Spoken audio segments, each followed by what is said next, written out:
नाग चौकातील 2 गटाच्या टोळी युद्धात हवेत फायरिंग, 2 जण जखमी।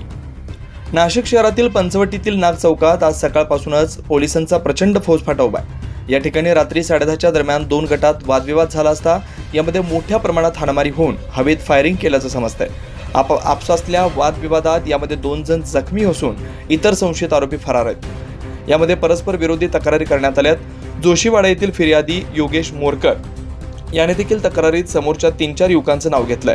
तर हरदीप सिंग बलवान सिंग औलख राहणार रेणू अपार्टमेंट नागचौक याने फिर्याद देऊन 3-4 युवकांनी मारहाण केल्याचं दाखल केलंय। सर्व युवक नागचौक गजानन चौक परिसरातील असून जुन्या आपसी वादातून ही घटना झाल्याचं बोललं जात आहे। यामध्ये ऋषिकेश उर्फ सोंगड्या याने कमरेला असलेला कट्टा काढून हवेत गोळीबार केल्याचा गुन्हा दाखल करण्यात आलाय। या सर्व प्रकरणाचा पोलीस तपास करतायत। परिसरात बंदोबस्त लावण्यात आलेला आहे। या घटनेची सकाळपासूनच चर्चा असून परिसरात दहशतीचं वातावरण निर्माण झालंय। अशाच प्रकारे 2 दिवसांपूर्वी हिरावाडीत देखील घटना घडल्याचं बोललं जात आहे, मात्र त्यात कुठल्याही प्रकारची तक्रार दाखल नाही। या प्रकारामुळे संपूर्ण पंचवटी दहशतीचं वातावरण निर्माण झालं। 9 न्यूज महाराष्ट्रासाठी प्रतिनिधी वैभव घुगे, नाशिक।